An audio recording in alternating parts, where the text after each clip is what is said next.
ஒரு வழியா காலேஜ் முடிச்சிட்டேன். எப்ப வேலைக்கு போற? ஐடி வேலைலாம் கஷ்டம்பா. வேலை கிடைச்சிருச்சா? எனக்கு இந்த கவலையே இல்லை, ஏன்னா நான் SLA இன்ஸ்டிடியூட் ஜாயின் பண்ணியிருக்கேன். ஜஸ்ட் 4 months ட்ரைனிங் கம்ப்ளீட் பண்ணதும் என்னோட ஐடி கேரியருக்கு நான் ready ஆகிடுவேன். SLA Institute, a right way to IT job. Contact 8870767784.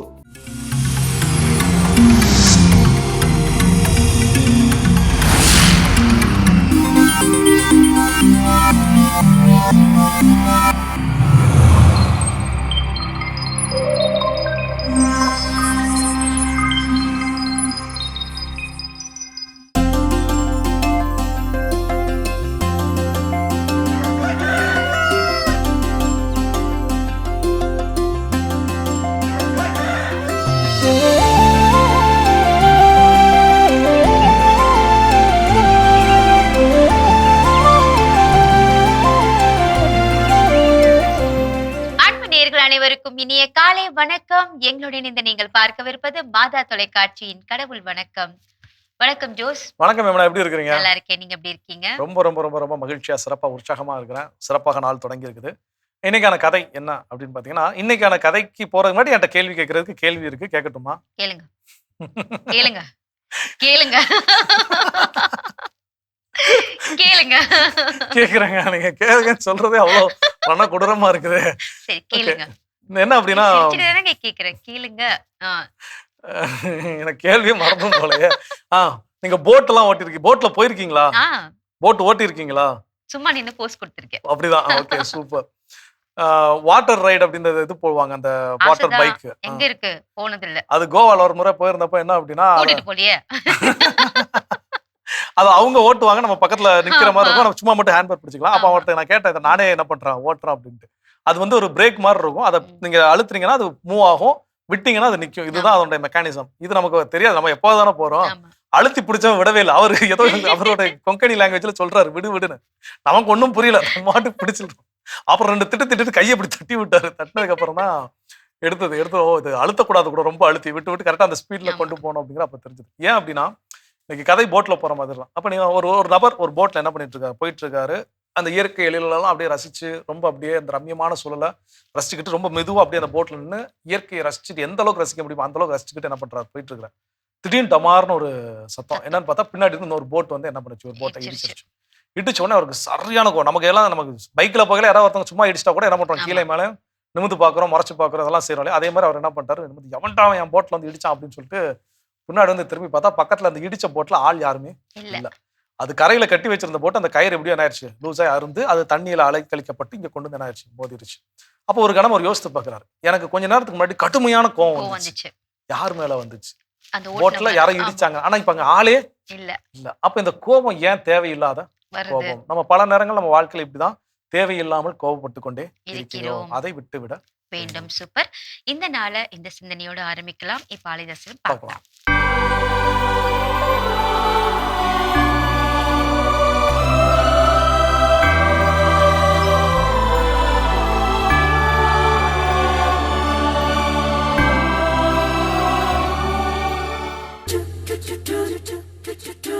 உறவு மலரும் புனித இடம் ஆலயம், உள்ளம் ஒன்று சேரும் இடம் ஆலயம். உறவு மலரும் புனித இடம் ஆலயம், உள்ளம் ஒன்று சேரும் இடம் ஆலயம். உணர்வு பெருகிட, உயர்வு அடைந்திட, உண்மை வழி செல்லும் வாழ்வும் ஆலயம்.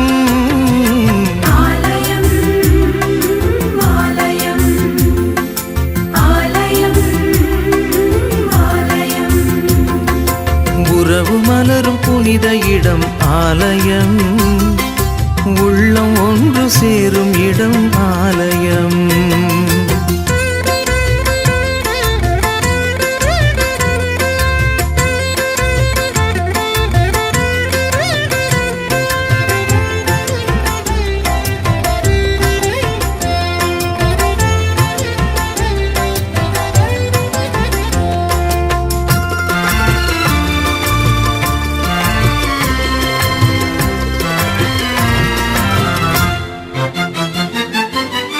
இயற்கை காத்திடும் மாந்தர் வாழிடம்,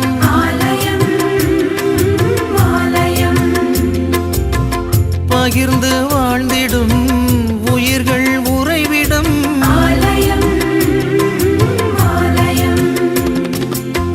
மனிதத்தை உயிரென மதித்திடும் உள்ளங்கள் மானுடர் வாழ்வுக்காய் தனை தரும் நெஞ்சங்கள் நம்பிக்கை செய்தி சொல்லும் நண்பர்கள் உண்மைக்காய் உயிரை இழக்கும் ஜீவன்கள் எல்லோரும் இறைவன் உறையும் ஆலயம் எல்லோரும் இறைவன் உறையும் ஆலயம் உறவு மலரும் புனித இடம் ஆலயம் உள்ளம் ஒன்று சேரும் இடம் ஆலயம்.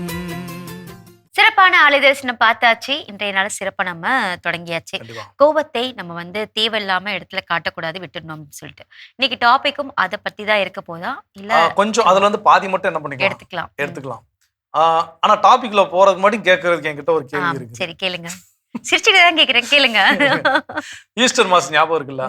ஈஸ்டர் மாஸ் நைட் வந்து நம்ம திருவெளிப்பாடு பூஜையில இருக்கிறப்போ நம்முடைய திருமுழுக்கை புதுப்பிக்கும் வண்ணம் அந்த பாஸ்கா கேண்டீனோட என்ன பண்ணுவாங்க, குருவானர் வந்து ஒரு கேள்வி கேட்பாரு, சாத்தானை விட்டு விடுகிறீர்களா? உடனே கோரஸ் என்ன சொல்லுவோம், விட்டு விடுகிறேன். விட்டு விடுகிறோம் சொன்னா உடனே அவர் சொல்றார் மைக்ல இருந்து, ரோம் சொல்லக்கூடாது, ரேன் சொல்லணும். ஒரு நிலை தன்னலை என்ன பண்ணுவோம், ஏன்னா எல்லாரும் சேர்த்துக்க கூடாது, உங்களுக்கானதை நீங்க சொல்லணும் சொல்லுங்க அப்படிங்கிறது. சோ இயேசுவை ஏற்றுக்கொள்கிறீர்களா? ஏற்றுக்கொள்கிறேன். இந்த மாதிரி வாக்குது. அப்ப இதுல வந்து ஏற்றுக்கொள்கிறேன்னு ரெண்டாவது பாத்துக்கலாம். முத சொல்றோம் இல்லையா, சாத்தானை விட்டு விடுறீங்களா? விட்டுறேன். அவனுடைய ஆசா பாசம் எல்லாத்தையும் விட்டு விடுறீங்களா? விட்டுறேன். சொல்லலாம். அது மாதிரி நம்ம லைஃப்ல விட்டு விட வேண்டிய விஷயங்கள் அதான் நீங்க என்ன பண்ண போறோம், தெரிஞ்சுக்க போறோம். அப்ப அந்த முதல் விஷயம் என்ன அப்படின்னா பெருமை. நான் எவ்வளவு பெரிய ஆள் தெரியுமா, நான் எவ்வளவு படிச்சிருக்கிறேன் தெரியுமா, இந்த மாதிரி பெருமை பாராட்டலை தற்பெருமை பேசுவதை நம்ம என்ன பண்ணிடுறோம். என்னைக்கு நம்ம தற்பெருமை பேச ஆரம்பிக்கிறோமோ அன்னைக்கு நம்மளுடைய அழிவின் தொடக்கம். சூப்பர். இதையே நம்ம உணர்ந்து கொள்ள வேண்டும். தொடர்ந்து பேசலாம். இப்ப அடுத்த பகுதியை பார்க்கலாம்.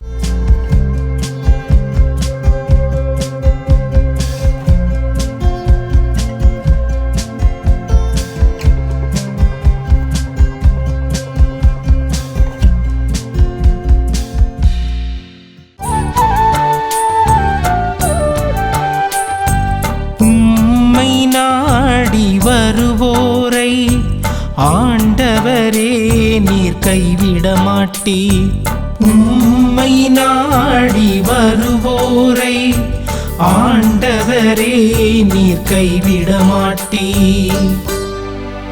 ஆண்டவர் அரியணையில் என்றென்றும் வீற்றிருக்கின்றார். நீதி வழங்குவதற்கென்று அவர் தம் அரியணையை அமைத்திருக்கின்றார். உலகிற்கு அவர் நீதியான தீர்ப்பு வழங்குவார். மக்களினத்தாருக்கு நேர்மையான தீர்ப்பு கூறுவார்.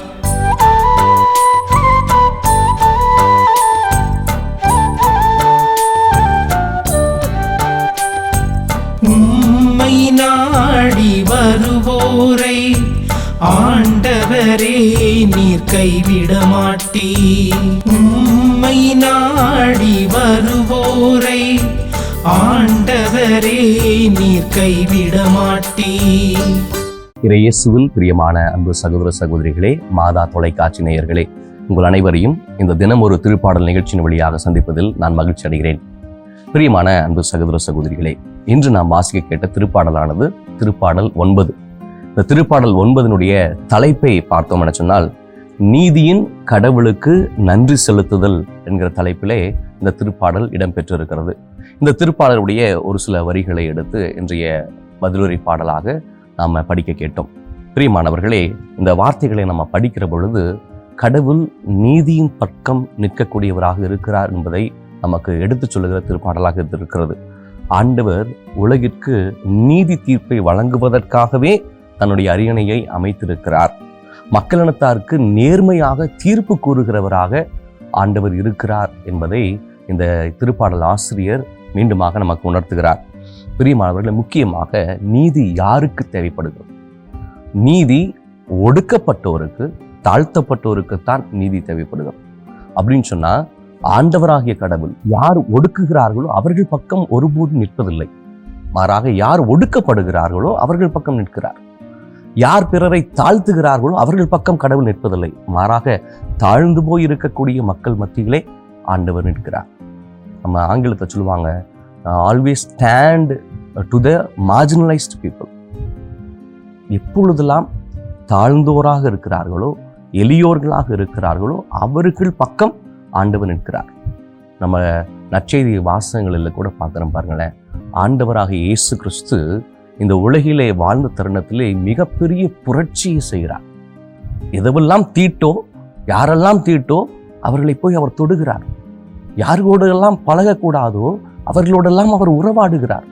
யார் வீட்டுக்கெல்லாம் போகக்கூடாதோ அவங்க வீட்டில் போய் அவர் உணவருந்துகிறார். ஒரு மிகப்பெரிய ஒரு புரட்சியாளராக ஆண்டவர் இயேசு வாழ்ந்தார் என்பதை அவன் நற்செய்தி வாசகங்கள் நமக்கு சுட்டி காட்டுகிறது. ஏனென்று சொன்னால் ஆண்டவர் நீதியின் கடவுள். அவர் நீதியின் பக்கம் மட்டுமே நிற்பார்.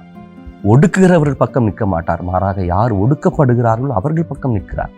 அதைத்தான் இந்த திருப்பாடலும் நமக்கு மிக தெளிவாக சொல்லுகிறது. சொல்றார், ஒடுக்கப்படுவோருக்கு ஆண்டவரை அடைக்கலம், நெருக்கடியான வேளைகளில் புகலிடம் அவரே.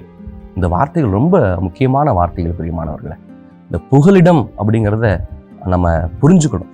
அந்த காலத்தில் இஸ்ரேல் மக்கள் வாழ்ந்த அந்த சமுதாயத்தில் புகலிடம் என சொல்லி சில இடங்கள் இருந்தது. அதாவது சிட்டி ஆஃப் ரெஃப்யூஜ் என சொல்லுவாங்க. சில நகர்கள் புகலிடங்களாக இருந்தது. அதாவது தவறு செய்து விட்டார்கள் என சொன்னால், தெரியாமல் அது நடந்து விட்டது என சொன்னால், அவர்களை பிறர் பழிவாங்கு முன்பாக ஓடி சென்று அந்த நகருக்குள்ளாக அவர்கள் நுழைந்து கொண்டார்கள் என சொன்னால் அவர்களுக்கு நீதி வழங்க வேண்டும். பழி வாங்கக்கூடியவர்களை அவர்கள் பக்கத்திலே அனுமதிக்க கூடாது என்பது சட்டமாக இருந்தது. அது மட்டுமல்ல, யாராவது ஒருவர் தெரியாமல் ஏதாவது ஒரு தவறை செய்து விட்டார்கள் என சொன்னால் ஓடி சென்று கடவுளுடைய பலிபீடத்தில் இருக்கக்கூடிய அந்த கொம்புகளை ஒருவர் பிடித்து கொண்டார் என சொன்னால் அவரை பழிவாங்குவவர்கள் நெருங்கக்கூடாது. மாறாக அவருக்கு நீதி வழங்க வேண்டும் என சொல்லி இறைச்சட்ட புத்தகம் சொல்லுகிறது. இன்னைக்கு ஆண்டவராகிய கடவுளின் நம்பிக்கை கொண்டிருக்கக்கூடியவர்கள், ஒடுக்கப்படக்கூடியவர்கள், நெருக்கடியான வேலையில் இருக்கக்கூடியவர்களுக்கு நம் ஆண்டவர் புகலிடமாக இருக்கிறார், அவரே அடைக்கலமாக இருக்கிறார் என சொல்லி இந்த திருப்பாடல் ஆசிரியர் மிக தெளிவாக ஆண்டவரிடம் நம்பிக்கை கொண்டு வாழ நமக்கு அழைப்பு கொடுக்கிறார். அது மட்டுமல்ல, ஆண்டவர் ஒருபோதும் தன்னை நாடி வருவோரை கைவிடுவதில்லை என்கிற அந்த வசனங்களை படிக்கிற பொழுது எவ்வளவு தூரம் இந்த திருப்பாடல் ஆசிரியர் நம்பிக்கை கொண்டிருக்கிறார். எப்பொழுதும் யாரும் ஆண்டவரால் கைவிடப்படவில்லை என்பதை அவர் மீண்டுமாக உணர்த்துகிறார். இன்னைக்கு நீங்களும் நானும் ஒடுக்கப்பட்டவரா, சில சமயங்களில் தாழ்த்தப்பட்டவரா, பிறரால் தாழ்த்தி கொண்டு நம்மை ஒடுக்குகிறவர்களுக்கு நீதி வழங்கக்கூடிய தெய்வம் நம் அருகாமையில் இருக்கிறார் என்பதை இந்த இறைவசனங்கள் நமக்கு சொல்லித் தருகிறது. ஆண்டவரே நமது அடைக்கலம், அவரில் நம்பிக்கை கொண்டு இருப்பவர்கள் ஒருபோதும் கைவிடப்படுவதில்லை. அதை மனதிலே ஆழமாக நாம் நிறுத்தி கொண்டால், இறைவிடத்திலே நம்பிக்கையோடு நாம் ஜெபித்தால் கட்டாயம் நீதியின் தேவன் நமக்கும் நீதி வழங்குவார்.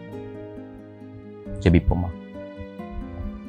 எங்களை எந்நாளும் காத்து வழிநடத்தி வருகிற அன்பு தெய்வமே இறைவா, நீதியின் தெய்வமாக, ஒடுக்கப்பட்டோருக்கு அருகாமையில் வாசம் செய்யக்கூடியவராக, தாழ்த்தப்பட்டோருக்கு ஆறுதலாகவும் அடைக்கலமாகவும் இருக்கக்கூடியவரே, எங்களை நீர் ஆசீர்வதிக்க வேண்டுமாய் நாங்கள் மன்றாடுகிறோம். அன்பு தெய்வமே, நீரே எங்களுடைய அரணும், நீரே எங்களுடைய கோட்டையும், நீரே எங்களுடைய புகலிடமாக இருக்கிறேன். நாங்கள் ஒடுக்கப்படுகிற பொழுது, தாழ்த்தப்படுகிற பொழுது எங்களுக்கு துணையாய் இருந்து எங்களுக்கு பலனையும் ஆற்றலையும் அருளையும் தாரும். ஆமென். அருமையான தினம் ஒரு திருப்பாடல் பகுதி பார்த்துட்டோம். இன்னைக்கான திருப்பாடலும் கேட்டாச்சு. அதோட நாம இன்னைக்கு பேசிட்டு இருக்கிறோம் நம்முடைய கடவுள் வணக்கம் நிகழ்ச்சியில நாம் விட்டுவிட வேண்டிய தேவையில்லாத விஷயங்கள், தேவையில்லாத தீய குணங்கள். அடுத்ததா என்னன்னா கோபத்தை விட்டுவிட வேண்டும். கட்டுக்கடங்காத கோபமா இருந்தா கூட நம்ம விட்டுணும். ஏன்னா அந்த கோபம் என்ன ஆகும்னா நம்மளுடைய குடும்ப உறவுகள் கிட்ட இருந்து நம்மளை பிரித்து விடக்கூடிய ஒரு நிலைக்கு நம்மள கொண்டு சென்று விடும். அதனால அந்த கோபத்தை நம்ம விட்டு விட்டுறணும். ஏன்னா நம்ம கோபத்துல என்ன பேசுறோம்னு தெரியாம வார்த்தைகளை விடும் பொழுது அது எங்க போய் முடியும்னா நம்மளுடைய வாழ்க்கையை இழந்து விடக்கூடிய சூழ்நிலையை கொண்டு போய் நம்ம முடிச்சு. நிச்சயமா எனக்கு இந்த சிறை பணி அப்படின்னு சொல்லி நம்மளோட ஒரு எப்படி ஒவ்வொரு இளைஞர் பணிக்குழு ஒன்று, அந்த சிறைக்குன்னு ஒரு பணிக்குழு இருக்குது. அந்த இதுல சிறைகள்ல இருக்கக்கூடிய நபர்களை என்ன பண்ணுவாங்க, சந்திக்க போவாங்க. அப்போ அந்த சந்தித்துட்டு வரக்கூடிய நபர்கள்ட்ட சில நேரங்கள் பேசுறப்ப, இன்ட்ராக்ட் பண்றப்ப அவங்க சொல்லக்கூடிய விஷயம் என்னன்னா, சிறையில் இருந்தாலும் நம்ம இப்படிலாம் சந்திச்சேன், நல்ல மனுஷனா இருக்கிறாரு, ஆனா அவர் என்ன சொல்ல, நான் அந்த கோவப்பட்டு அந்த கோவத்துல செஞ்ச ஒரு விஷயம் எனக்கு நான் உள்ள இருக்கிறதுக்கு காரணமா. கூட சமீபத்துல ஒரு ரீல்ஸ் பார்த்தேன். 15 நாள்ல ஒருத்தர் பரோல்ல வந்திருக்காரு. அவர் எத்தனை வருஷமா சிறை அந்த இதுல இருந்திருக்காருன்னா 20 வருஷமா அவர் வந்து சிறையில இருந்திருக்காரு. என்ன தவறு பண்ணாருன்னு கேட்டதுக்கு அவரோட கோபத்தினால ஒரு கொலையை பண்ணியிருக்காரு. கண்டிப்பா. சோ அப்ப இதுதான் நம்ம வந்து கோபம் அப்படிங்கிற சால்ட் நம்ம நினைச்சுக்கிறோம். ஆனா அது நம்முடைய வாழ்க்கையை அழிக்கும் வண்ணம் அது பேராகும். அவர் வந்து சொல்றாரு, கோவப்படாதீங்க, கோவத்தினால என்னோட இளமை காலத்தெல்லாம் நான் வந்து இழந்துட்டேன், இன்னைக்கு வந்து நான் இப்படி இருக்கேன் அப்படின்றாரு. கண்டிப்பா இது போன்ற நிலைமை நமக்கு வராம இருக்கு. நம்ம கோபத்தை விட்டுவிட மீண்டும் தொடர்ந்து பேசலாம். இப்ப அடுத்த பகுதியை பார்க்கலாம்.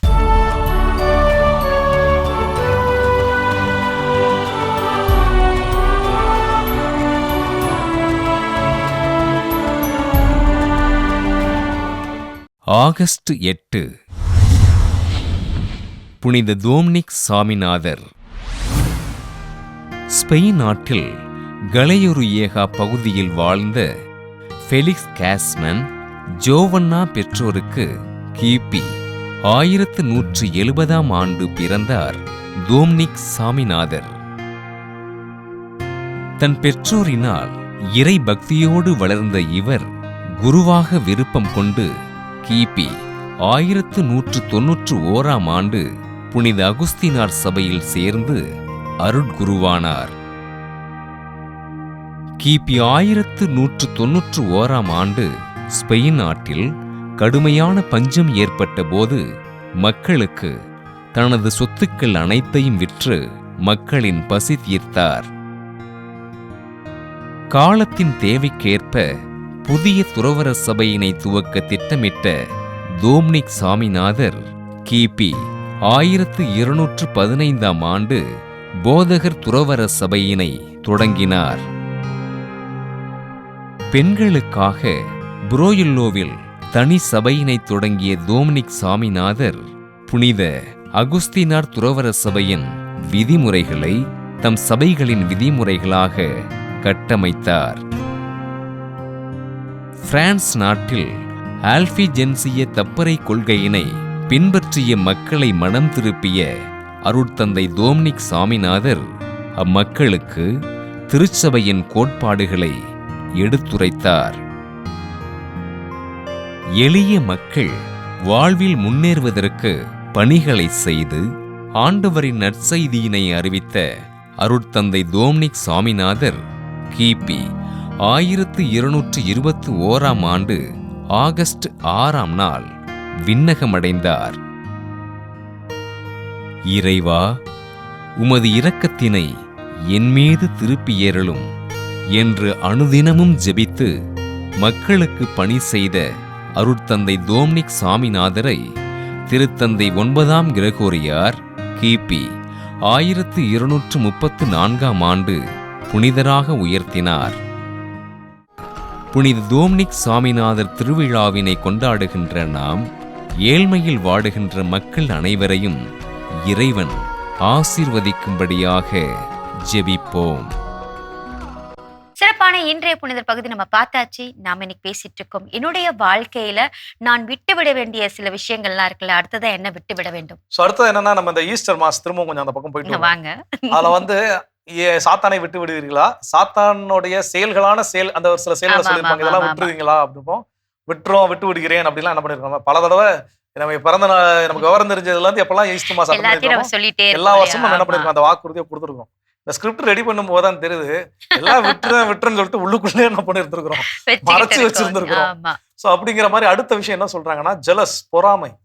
அப்போ நான் ஒருத்தருடைய வெற்றியை என்னால முழுமையாக கொண்டாட முடியல, ஒருத்தருடைய வெற்றியை என்னால ஏற்றுக்கொள்ள முடியலன்னா அதுக்கு ஒரே காரணம் பொறாமை. நம்ம அதை நியாயப்படுத்துறதுக்கு நிறைய விஷயங்கள் என்ன பண்ணலாம் சொல்லிட்டு போலாம், அடிக்கிட்டே போலாம், மானே தேனே பொன்மானே எல்லாம் போட்டு விஷயம் சொல்லலாம். பேசிக் ரீசன் என்னக்கால இன்னொருத்தோட வெற்றியை கொண்டாட முடியல, இன்னொருத்தர் வெற்றியை மகிழ முடியல அப்படின்னா காரணம் பொறாமை. அப்போ அந்த பொறாமை குணம் என்னிடம் இருப்பதை நான் விட்டுவிட வேண்டும். சூப்பர், கற்றுக்கொள்வோம், தொடர்ந்து பேசுவோம். இப்ப அடுத்த பகுதியை பார்க்கலாம்.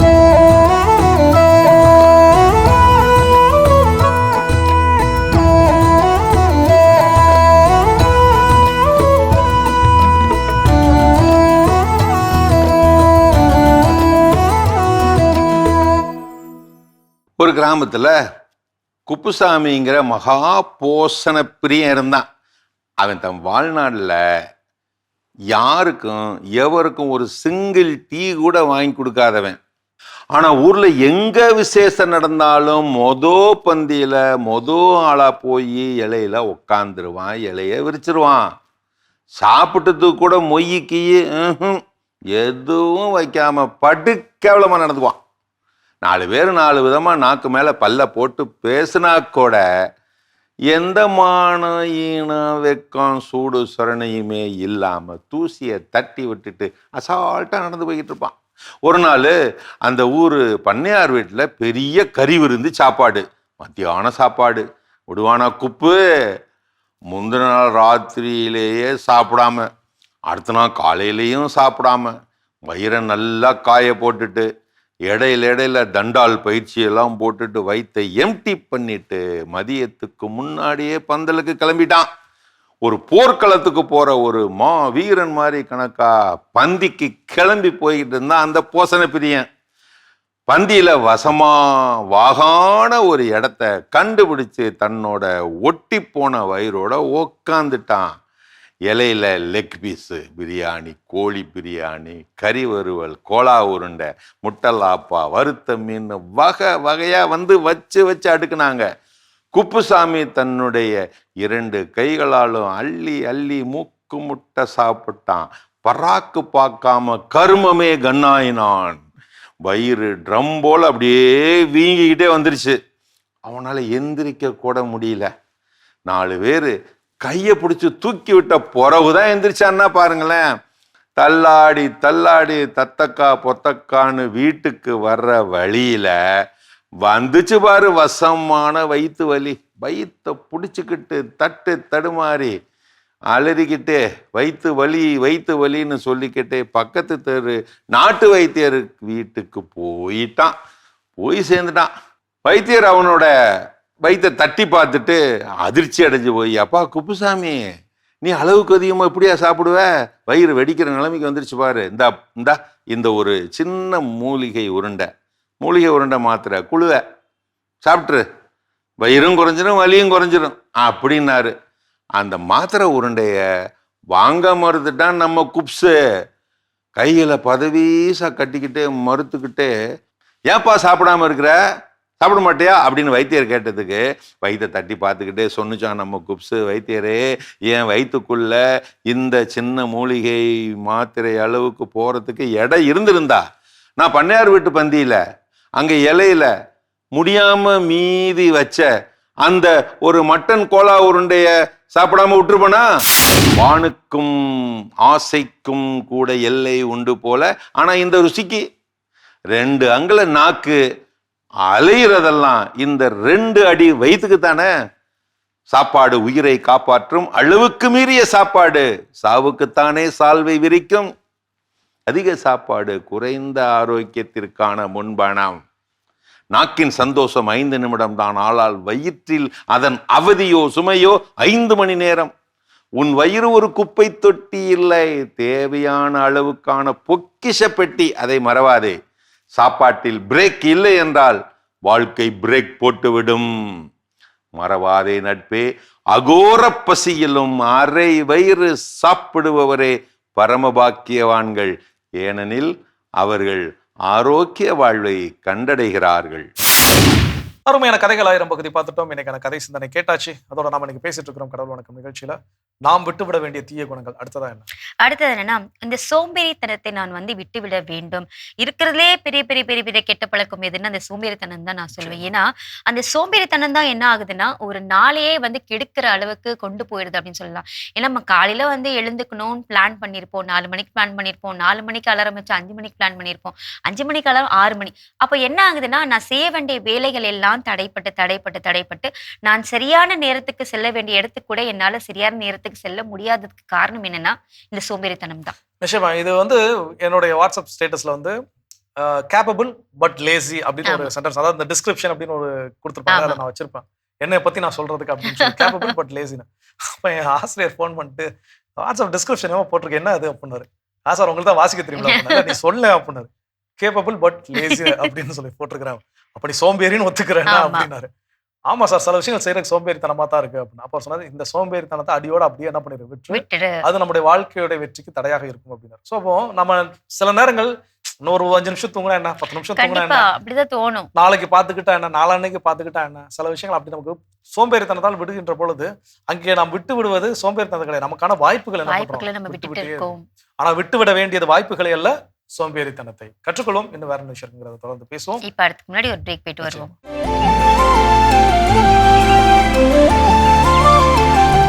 நிகழ்ச்சிக்குள் உங்களை மீண்டும் வரவேற்கிறோம். நீங்கள் பார்த்து கொண்டிருப்பது மாதா தொலைக்காட்சியின் கடவுள் வணக்கம்.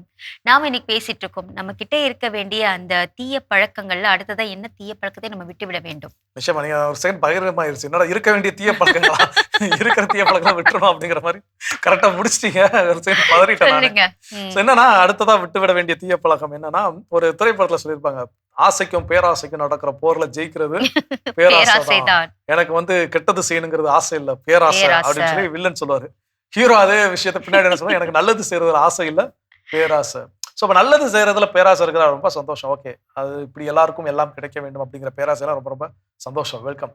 ஆனா நான் என்னுடைய வாழ்க்கையில எனக்கு மட்டும்தான் எல்லாம் கிடைக்கணும், அவனுக்கு கிடைச்சதை விட அதிகமா எனக்கு கிடைக்க வேண்டும். அதான் கடவுள் ஒருத்தன் சொன்னா, நான் அவனுக்கு வரம் கொடுக்குறேன், ஆனா ஒரே ஒரு கண்டிஷனு, உனக்கு கொடுக்குறத விட பக்கத்து வீட்டுக்காரனுக்கு என்ன பண்ணுவோம், 2 மடங்கா கொடுப்பேன், உனக்கு என்ன வர வேணும் கேட்டுக்கோனாராம். இவன் உடனே கடனுக்கு ஒரு கண்ணு தெரியாம போனோம். கடவுளே என்ன ஆயிட்டாராம், பேக் அடிச்சிட்டாரு பயந்து போய். சோ அந்த அளவுக்கு நம்ம என்ன பண்றோம்னா, எனக்கு கிடைக்கலாம்னு போல பக்கத்துல இருக்கு என்ன பண்ணக்கூடாது, கிடைக்க பொறாமை எண்ணம். அது போல எனக்கு அவனை காட்டிலும் அதிகமாக எனக்கு என்ன பண்ணணும், கிடைக்க வேண்டும். வடிவேலு, செந்தில், கவுண்டமணி நினைக்க ஒரு படத்துல காணாம போனவங்களை கண்டுபிடிச்சு கொடுக்குற மாதிரி ஒரு வேலை பண்ணிட்டு இருப்பாங்க. அப்போ ஒருத்தர் மனைவி என்ன பண்ணிப்பா, வேணே தொலைச்சிட்டு போயிருப்பாரு, இவங்க கண்டுபிடிச்சு கொடுத்துருவாங்க. அவர் செந்தில போய் அடிச்சு துவச்சு அனுப்பிடுவாரு. கவுண்டமணி 2 உள்ள போயிருப்பாரு. போன உடனே சொல்லுவாரு, அவன் என்கிட்ட வேலை பாக்குறவன், எதுனாலும் நீங்க அவனுக்கு கொடுத்ததோட எனக்கு என்ன பண்ணணும், அதிகமா கொடுக்கணும், அப்படின்னா எனக்கு வரும் போட்டு பிரிச்சு எடுத்துருவாரு. அவர் 3ஆவதா போகும்போது இவங்க 2 பேருக்கு கொடுத்தது எனக்கு 2ஆ கொடுக்கணும், அவங்களோட சேர்ந்து வச்சு அடிப்பாங்க அவரை, வடிவேலு அந்த மாதிரி. அது போல நம்ம பேராசை அப்படிங்கிற விஷயம் ரொம்ப ரொம்ப அழிவுகரமானது, அதை நாம் விட்டுவிட வேண்டும். சூப்பர், தொடர்ந்து பேசலாம். இப்ப அடுத்த பகுதியை பார்க்கலாம்.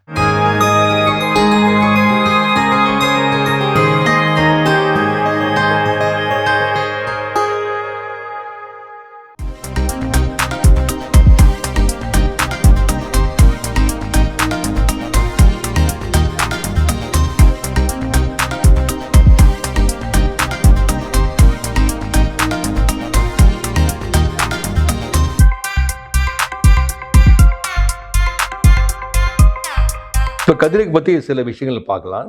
இந்த கதிரைக்கு ஏற்கனவே நான் சொன்ன மாதிரி high precision treatment, focus treatment, targeted treatment. புற்றுநோய் கட்டி எங்கே இருக்கும் அங்கே மட்டும் தான் நம்ம காட்டி விடுறோம். எப்படி காட்டுறோம்னா, அதில் சில ப்ரொசீஜர்ஸ் உண்டு. பொதுவாக பார்த்தீங்கன்னா பேஷண்ட் வராங்க, நாங்கள் கட்டி நம்ம குறித்து கொடுக்கணும். இப்போ அறுவை சிகிச்சை பார்த்தீங்கன்னா அவங்க அந்த இடத்த ஓப்பன் பண்ணி அதை கட்டி எடுத்து விடுறாங்க. நாங்கள் எத்தியாக ஓப்பன் பண்ண மாட்டோம், சரியா? வெளியேருந்து நாங்கள் ஒளி காட்டி விடுறோம். எப்படி அதை குறிப்பிட்ட இடத்து அந்த ஒளி போகுது அது நீங்கள் தெரிஞ்சுக்கணும். எப்படின்னா எப்படி நம்ம ட்ரீட்மெண்ட் பொசிஷனில் பேஷண்ட் எப்படி படுக்க வைக்கிறோமோ டெய்லி. புற்றுநோய் ட்ரீட்மெண்ட் பார்த்தீங்கன்னா வாரத்தில் 5 நாள், திங்கள்லேருந்து வெள்ளி வரை, இந்த மாதிரி ஒரு 5-6 வாரம் போவோம். பொதுவாக 5-6 வாரம் தேவைப்படுவார். இந்த ஒரு நாள்லேயும் பேஷண்ட் அதே பொசிஷன் தான் படுத்துருக்கணும். அப்போ தான் அந்த கதிரைக்கு சம்மந்த ஒளி அந்த குறிப்பிட்ட இடத்து மட்டும் தான் போவோம், அக்கப்பக்கம் இடத்துக்கு போகாது. ஸோ இதுக்காக பேஷண்ட் அந்த ட்ரீட்மெண்ட் பொசிஷன்லேயே அதே மாதிரி தான் படுத்துருக்கணும், கொஞ்சம் கூட அசைவு இருக்கக்கூடாது. அந்த பொசிஷனில் நாங்கள் சிடி ஸ்கேன் எடுக்கிறோம், சரியா? ஏற்கனவே பேஷண்ட் எடுக்கிற சிடி ஸ்கேனு, எம்ஆர்ஐ எல்லாம் அது டயக்னோஸ்டிக்ஸ்க்காக, கண்டுபிடிப்புக்காக. நம்ம எடுக்கிற சிடி ஸ்கேனு வயது சம்மந்தப்பட்டது தான். வயது சம்மந்தப்பட்ட ஸ்கேன் எடுக்கிறோம் அந்த ட்ரீட்மெண்ட் பொசிஷனில். எடுத்துகிட்டு அந்த ஸ்கேனோட படங்களெல்லாம் நம்ம மானிட்டரில் வரோம், அது டிவி, அது கம்ப்யூட்டர் மானிட்டரில் வரோம். அது வச்சு நாங்கள் இந்த கட்டியெல்லாம் பார்க்குறோம், ஸ்கேன் சம்மந்த கட்டியை பார்க்குறோம், அக்கப்பக்க இடத்துல இருக்கிற சாத பொருள்களும் பார்க்குறோம். இப்போ நான் சொன்ன மாதிரி தொண்டை எடுத்துக்கிறாங்க, நம்ம தொண்டை எடுத்துக்கிறோம். தொண்டையில் நம்ம கட்டியை பார்க்குறோம், அக்கப்பக்கம் இருக்கிற எச்ச ஒரு கட்டி, அந்த கழுத்தில் இருக்கிற நரும்பு எல்லாம் பார்க்குறோம், கண்ணு எல்லாம் பார்க்குறோம். இப்போ நம்ம நோக்கம் என்னென்னா அந்த கட்டி மட்டும் கதிரைக்காக காட்டுறது தான் நோக்கம். High targeted treatment. அதுக்கு நாங்கள் என்ன பண்ணுறோம், ஒரு ஸ்லைஸ்லேயும் நாம் வரையணும், கட்டி எங்கே இருக்குதுன்னு சொல்லி நம்ம வரைஞ்சிட்டே போகணும். அதுக்கு கைட்லைன்ஸ் உண்டு, எப்படி வரைகிறது, கட்டி இப்போ சைஸ் பொறுத்தோ, கட்டி எங்கெங்கே போதோ அது பொறுத்தோ நம்ம அந்த கட்டி வரைஞ்சி விடுறோம். அக்கப்பக்கம் இருக்கிற பொருள்களே வரைஞ்சி விடுறோம். ஒரு கட்டி வரைஞ்சி விடுறோம், கண் சந்த நரும்பு, சில இந்த கழுத்தில் போகிற பெரிய நரும்பு, இந்த மாதிரி வாய் கதிரைக்கு போடுறது நல்லது இல்லை இல்லையா, வாய் கதிரைக்கப்படக்கூடாது. ஸோ அந்த அக்கப்பக்கம் இருக்கிற பொருள்களை நம்ம வரைஞ்சி விடுறோம். அது 1 நிமிஷத்துலேயோ 5 நிமிஷத்துலையோ 10 நிமிஷத்தில் வரைஞ்சிட முடியாது. கிட்டத்தட்ட 1.5 மணி நேரம் எடுக்கும், 2 மணி நேரம் எடுக்கும், ரொம்ப டைம் எடுக்கும். டிபார்ட்மெண்ட்டில் கேஸுகளை பார்க்கணும், பேஷண்ட்ஸை பார்க்கணும், இதையும் நம்ம பார்க்கணுன்னா கொஞ்சம் டைம் எடுக்கும். ஸோ நம்ம பேஷண்ட்ஸ் கூட ஸ்பெண்ட் பண்ண டைமு குறைஞ்சிரும். இதுக்கு என்ன பண்ணுறோம், இப்போ இதுக்கு என்ன வந்திருக்குன்னா ஏஐயில் ஒரு பிளாட்ஃபார்ம் வந்திருக்கு. அதாவது ஆர்டிஃபிஷியல் இன்டெலிஜென்ஸ்ன்னு நீங்கள் கேள்விப்பட்டிருப்பீங்க இல்லையா, அது ஒரு பிளாட்ஃபார்ம் இருக்குது. விஷன்னு ஒரு பிளாட்ஃபார்ம் இருக்குது. அந்த பிளாட்ஃபார்ம் பயன்படுத்தி நம்ம இந்த பிளாட்ஃபார்ம் பயன்படுத்தி இதை ஆட்டோமேட்டிக்காக அந்த கம்ப்யூட்டர் நம்ம வரைய விடுறோம். எதுனா வரைய விடுறோன்னா சாதா கட்டிகள் பொருள்களை வரைய விடுறோம். சாதா எச்சோர கட்டி, நரம்பு, இந்த கண், வாய், இந்த சம்மந்தப்பட்ட சாதா எது கதிரிக்கப்படக்கூடாதோ அதிகபட்சப்படக்கூடாதோ அந்த பொருள் நம்ம வரைய விடுறோம். அது ஒரு 10 நிமிஷத்தில் வரைஞ்சி விட்ருவோம். நாங்கள் மேனுவலில் வரைஞ்சோன்னா 1.5 மணி நேரம் ஆகும். இந்த ஏஎஸ் மூலியமாக போனோன்னா 10 நிமிஷத்தில் முடிச்சிடும் வேலையை. அவர் இப்போதைக்கு புதுசாக வந்திருக்கு, அந்த கட்டி கூட வரைகிற மாதிரி ஒரு பிளாட்ஃபார்ம் வந்திருக்கு. அது அப்ரூவ் ஆகிருக்கு. அதுக்கும் நம்ம பயன்படுத்திக்கலாம், அது வச்சு நம்ம பயன்படுத்திக்கலாம். அது ஒரு 10 நிமிஷத்தில், ஒரு 4 மணி நேரத்தில் அது முடிச்சிடும். கிட்டத்தட்ட ஒரு 20 நிமிஷத்தில் எல்லாம் வேலையை முடிச்சிடும். அது இது ஆர்டிஃபிஷியல் இன்டெலிஜென்ஸ் மூலியமாக இது முடிச்சிடலாம் அந்த வேலையை. கிட்ட பார்த்தீங்கன்னா 90% அது கரெக்டாக இருக்கும். நாங்கள் வந்து எடிட் பண்ணோம், போய் நாங்கள் சூப்பர்வைஸ் பண்ணோம். ஏஐ வந்துட்டு நம்மளுக்கு ஒரு அசிஸ்டன்ட் வழியை அது நம்மளை ரீப்ளேஸ் பண்ண முடியாது. ஒரு டாக்டரை ரீப்ளேஸ் பண்ண முடியாது, அது ஒரு அசிஸ்டன்ட், அவ்வளோதான். அருமையான நலம் தரும் நேரம் பகுதி பார்த்துட்டோம். அதோட எனக்கு நம்ம பேசிட்டு இருக்கிறோம் மகிழ்ச்சியோட கடவுள் வணக்கம் நிகழ்ச்சியில நம்மிடமிருந்து நாம் விட்டுவிட வேண்டிய தீய பழக்கங்கள் அடுத்ததா என்ன? அடுத்த என்ன தீய குணத்தை நம்ம விட்டுவிடணும், நேர்மையற்ற தனத்தை நம்ம வந்து விட்டுவிட வேண்டும். ஒரு இடத்துல நம்ம வந்து நேர்மையா நடந்துக்கும் போது நமக்கு கிடைக்கக்கூடிய மரியாதையாகட்டும், நமக்கு கிடைக்கக்கூடிய அங்கீகாரமாகட்டும் பெருசா இருக்கும். ஆனா அதே நான் வந்து பொய் சொல்லி நான் வந்து தவறான பாதையில செல்லும் போது நமக்கு பின்னாடி வந்து நிகழக்கூடிய விளைவுகள் ரொம்ப பெரிதா இருக்கும். கண்டிப்பா. அதாவது ஒரு திரைப்படத்துல நினைக்கிறேன், அது ஆக்சுவலா தெலுங்கு திரைப்படம், கன்னடமும் ஞாபகம் இல்லை, ஒரு ஸ்டார்டிங் ஸ்டோரி, அது ஹீரோவோட இன்ட்ரோடக்ஷன், ஹீரோ வந்து சின்ன வயசுல இருக்கும் அப்படிங்கிற காட்டுற மாதிரியான ஒரு காட்சி அமைப்பு. அப்போ வந்து ஒரு பொருள் கண்டெடுத்த ஒரு பணத்தை என்ன பண்ணுவான்னா கொண்டு போய் கண்டெடுப்பான், யார் இது அப்படிங்கிற கேட்கறப்போ பக்கத்துல இதான் என் விட்டுட்டு போயிட்டாங்களே, யாரும் தேடல, நம்மளே என்ன பண்ணிக்கலாம், செலவு பண்ணிக்கலாம் அப்படின்னு சொல்லி ஒருத்தர் சொல்லும் போது இவன் உரிய நபர்கிட்ட கொண்டு போய் என்ன பண்ணிடுவான்னா சேர்த்துருவான். சேர்த்தோடனே உரிய நபர் நீ என்ன பண்ற, எதுனா வேலை இல்லாம இருக்கிறான் அப்படின்னு சொன்னா அவர் என்ன பண்ண அவனுக்கு ஒரு வேலை போட்டு கொடுப்பாரு. இப்போ வந்தோடனே சொல்லுவான், நீ அந்த பணத்தை நான் எடுத்திருந்தேன்னா அது இருக்கிற வரைக்கும் நான் என்ன பண்ணிருப்பேன், செலவழிச்சிட்டு, அது செலவழிச்சதுக்கு அப்புறம் திரும்ப நான் எனக்கு இதே நிலையில தான் எனக்கு இருந்திருக்கும். ஆனா இன்னைக்கு நான் கரெக்டான இடத்துல கொண்டு போய் கொடுத்ததுனால எனக்கு ஒரு வேலை கிடைச்சிருக்குது. மாசம் எனக்கு என்ன பண்ணுவோம், சம்பளம் வரும், மாசம் என்கிட்ட பணம் இருக்கும், மாசம் என்னால நான் நினைச்சதை என்ன பண்ண முடியும், செய்ய முடியும். ஸோ அப்ப இதுதான் அந்த நேர்மைக்கான கிடைத்த பரிசு. அப்ப அது போல நம்ம கிட்ட இந்த நேர்மையற்ற தனம் அப்படின்னு ஒண்ணு இருந்தா அதை விடுத்து நேர்மைத்தனத்தை நாம் வளர்த்துக் கொள்ள வேண்டும். சூப்பர். கற்றுக்கொள்வோம், வளர்த்துக் கொள்வோம். இப்ப அடுத்த பகுதி பார்க்கலாம்.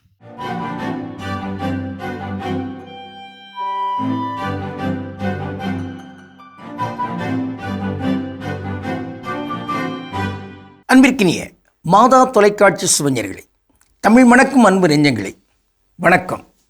திரிகடுகத்தில் இணைந்திருக்கும் உங்கள் ஒவ்வொருவருக்கும் நன்றியின் வாழ்த்துகள். இன்று மீண்டும் திரிகடுகம் எண் 59 நாம் இருக்கிறோம். 3ஆம் கருத்தினை பார்த்து நிறைவு செய்யவிருக்கின்றோம். உள்ளவை போல் அழிபவை, கிளைஞர்க்கு உதவாதான் செல்வமும், பைங்கூழ் விளைவின் கண் போற்றான் உழவும், இளைய நாய் கள்ளுண்டு வாழ்வான் குடிமையும், இம்மூன்றும் உள்ளன போல கெடும். திரிகடுகம் 59. ஆக உறவினர்களுக்கு, நண்பர்களுக்கு உதவாத செல்வம் இருப்பது போல் அழிந்துவிடும். உழவு தொழில் நன்றாக வளர்ந்து அது கனி தருகின்ற அந்த நேரத்தில் உரிய பாதுகாப்பை கொடுக்கவில்லை என்றால் அந்த உழவு அழிந்துவிடும். அதை போன்றுதான் இளமை பருவத்திலிருந்தே மது அருந்து பழகி கொண்டிருக்கிற ஒருவருடைய குடும்பமும் அழிந்துவிடும். இந்த மூன்றினையுமே நாம் பாதுகாக்க வேண்டும். அப்படி என்றால் இந்த 3ஆம் கருத்து, இங்கு மது அருந்துதல் அது குடும்பத்தை சிதைக்கும், அழிக்கும். தன் உடலை மட்டுமன்று, தன்னுடைய உடலை நம்பி வாழ்ந்து கொண்டிருக்கிற அந்த குடும்பமும் அழியும். இந்த மதுவை எவருமே ஏற்றுக்கொள்ள மாட்டார்கள். தாய், பெற்ற தாய் எந்த வகையான குற்றங்களை, தவறுகளை மகனோ மகளோ செய்தாலும் அரவணைக்கின்ற ஒரு தாய், தெய்வத்தன்மை கொண்ட ஒரு தாய், அந்த தாயும் கூட மது அருந்துகின்ற இந்த மகனுடைய இந்த தீச்செயலை ஏற்றுக்கொள்ள மாட்டார் என்று வள்ளுவர் ஒரு குறளிலே இவ்வாறு பதிவு செய்கிறார். ஈன்றாள் முகத்தேயும் இன்னாதால் என்மற்று சான்றோர் முகத்துக்களி என்று குறிப்பிடுவார். பெற்றெடுத்த தாய் கூட இந்த குடிகாரர், இந்த குடி நோயாளி, மது நோயாளி, அவர் ஒரு இளைஞனாகவோ ஒரு ஆணாகவோ அங்கே இருக்கிற நேரத்தில் அதை ஏற்றுக்கொள்ள மாட்டார், அவரை அன்பு செய்வதற்கு கூட மறுப்பார் என்கிற நிலை இருக்கின்ற பொழுது, எப்படி இந்த உலகத்தில் இருக்கிற சான்றோர்கள், நல்லவர்கள், உயரியவர்கள் இந்த மதுவை அல்லது அந்த மதுவை அருந்தி அதிலே உழண்டு கிடக்கிறவரை ஏற்க முடியும், மதிப்பு கொடுக்க முடியும் என்கிற ஒரு கேள்வி கேட்கப்பட்டிருக்கிறது. ஒரு பாடல் இவ்வாறு வரும்: நல்ல மனுஷன் சாராயத்தை தொட்டது இல்லை, அதை தொட்டவன லேசுல தான் விட்டதும் இல்லை, மனுஷனோட இரத்தத்தை தான் அட்டை குடிக்கும், ஆனா மனைவி மக்கள் குடும்பத்தையே பட்டை குடிக்கும், மனைவி மக்கள் குடும்பத்தையே டாஸ்மாக் புட்டில் குடிக்கும், குடிக்காதே தம்பி குடிக்காதே என்று அப்படி அந்த பாட்டு போகும் பார்த்துடுங்க. இதை எங்கும் நாம் பரப்பலாம். ஆக இந்த அறிவாற்றலோடு இங்கு எல்லாரும் இயங்க வேண்டும். காரணம், ஒருவர் மது அருந்தி கொண்டு வாழுகிற அந்த நேரத்தில் அவர் உடல் அழிகிறது என்பது மட்டுமன்று, அவரோடு அந்த குடும்பம் அழிகிறது என்பது உண்மை. அது மட்டுமன்று, எதிர்கால தலைமுறையும் இவர் வழியாக பிறக்கின்ற அந்த குழந்தைகளும் அந்த மது அருந்துகிற மரபிலே வளர்கிறார்கள். ஆக அந்த உடல் நோய்வாய்ப்படுகிறது. பிறக்கின்ற குழந்தைகள் அவர்கள் இளைஞர்களாகின்ற பொழுது அதில் மெதுவாக ஏதோ பிறந்தநாள் கொண்டாட்டம், அங்கே ஒரு நாள் குடித்தேன் என்று இருந்தால், இங்கு குடிகாரருடைய மகனாக அவர் இருக்கின்ற நேரத்தில் அந்த மரபே அவரை அப்படி வீழ்த்திவிடும். அதன் பிறகு கடைசி காசை திருப்பி கொடுக்கிறவரை அதிலிருந்து மீண்டு வர முடியாது என்று இயேசு சொன்னது போன்று இந்த மதுவிலிருந்து, டாஸ்மாக் கடை மோகத்திலிருந்து இங்கு எழுந்து வர முடியாது. எனவே விழிப்போடு இங்கு செயல்படுவது எல்லாருடைய கடமை. இன்னும் நாம் பார்க்கின்ற ஒரு தனித்தமிழ் சொல் இளையன். இளையன் என்றால் நமக்கு பொருள் புரிகிறது. இளையவன், இளையவர், இளைஞர். இந்த வகையில் அந்த இளையன் என்பதை நாம் புரிந்து கொள்ளலாம். இளை என்கிற சொல்லும் அதற்காக பயன்படுத்தப்படுகிறது. நாம் படிக்கிற படிப்பு கல்லூரியிலே படிக்கிறாங்க பார்த்துடுங்க, ஆங்கிலத்திலே இந்த மாதிரியான சொல் சொல்லுவாங்க. பிஏ, பிஎஸ்சி, எம்ஏ, எம்எஸ்சி இதெல்லாம் சொல்கிறாங்க பார்த்தீங்களா? அதனுடைய பொருள் என்ன? ஆக பிஏ என்றால் வேறொன்றும் இல்லை, அது கலை இளையர். அப்போது பிஏ என்று போடுவதற்காக க இ என்று போட வேண்டும். ஒருவேளை அவர் எம்எஸ்சி படித்திருக்கிறார் என்றால் அது என்ன பொருள்? அவர் முதுவராக இருக்கிறார்.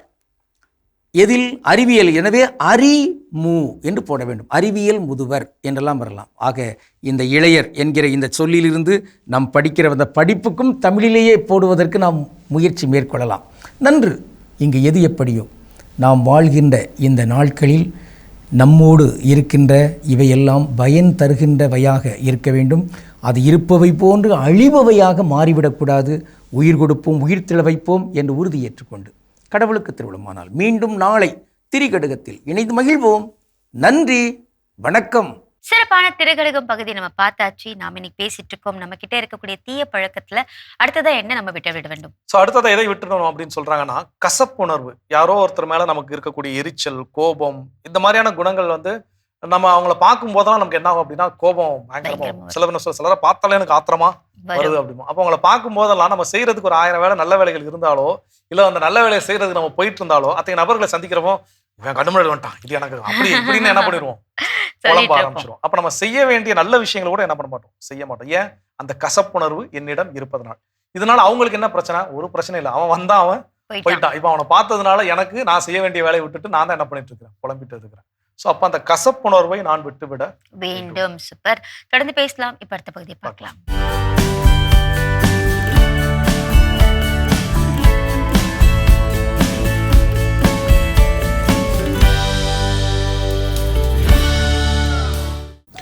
ஒரே உலகம், ஆனால் 2 உண்மைகள்.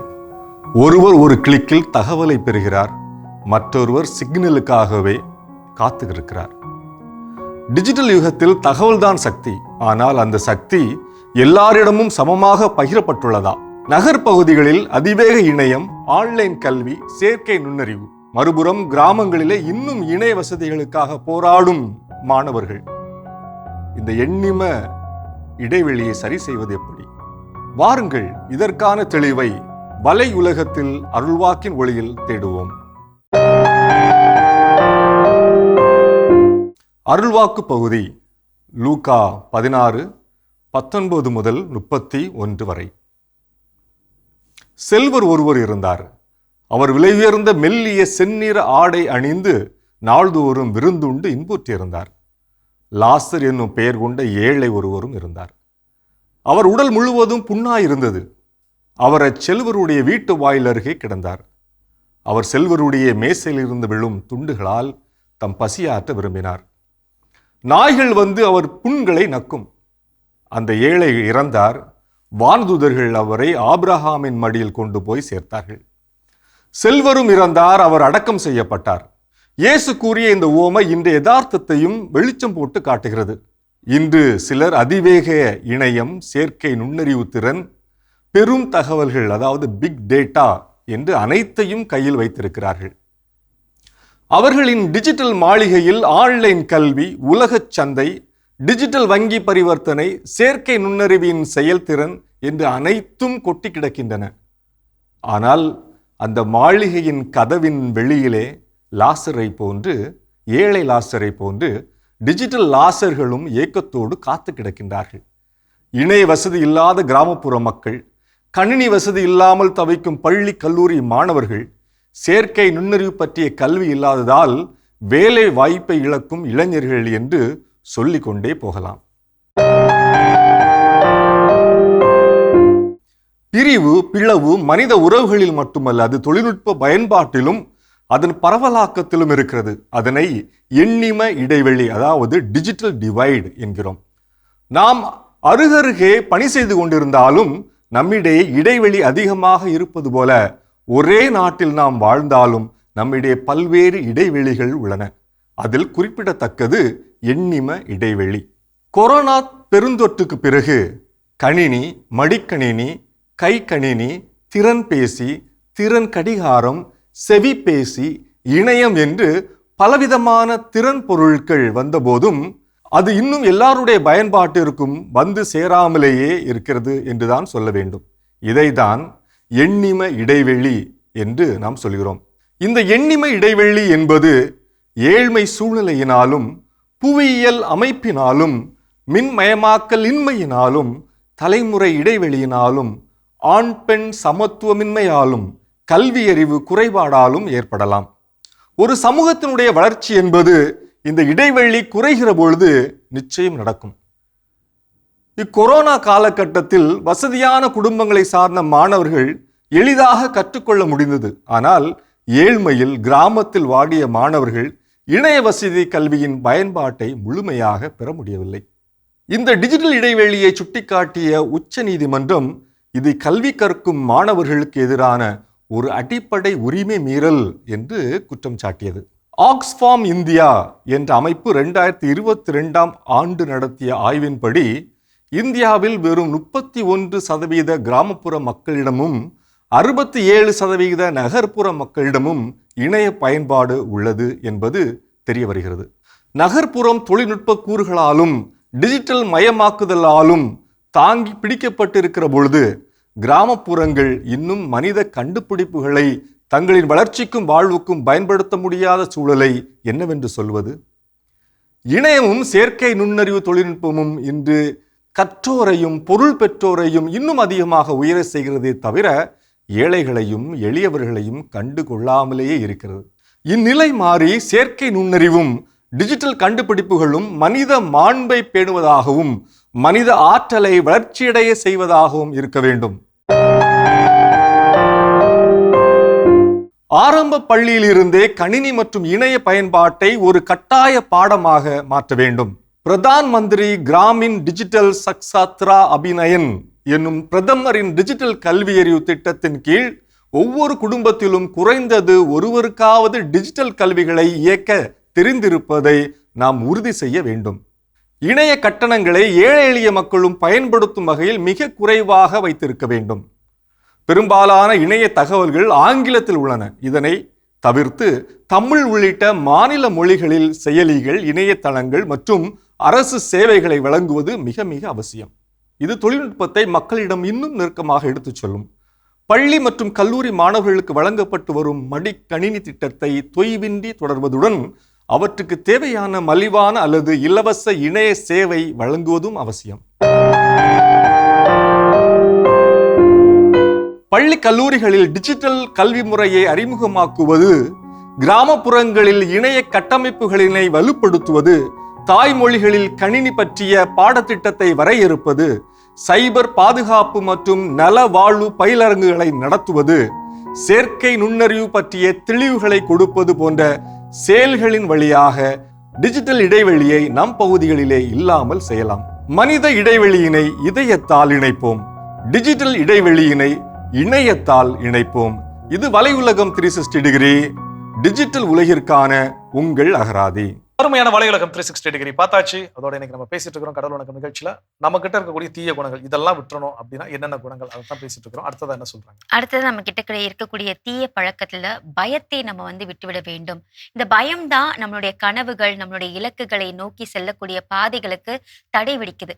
ஸோ அதனால இந்த பயத்தை நம்ம வந்து விட்டுவிடும் பொழுது நம்மளால நம்ம என்ன நினைக்கிறோமோ அதை நம்மளால அச்சீவ் பண்ண முடியும். நிச்சயமா தவறு செய்வதற்கு நமக்கு பயம் தேவை. ஓகே. ஆனா நான் நல்லது செய்வதற்கும் என் வாழ்வில் அடுத்த நிலையை அடைவதற்கும் இந்த பயம் தடையாக இருந்தால் அத்தகைய பயத்தை நான் விட்டுவிட வேண்டும். கற்றுக்கொள்வோம். இன்னும் வேற என்ன விஷயம் இருக்குங்கிறத தொடர்ந்து பேசுவோம். ஓகே.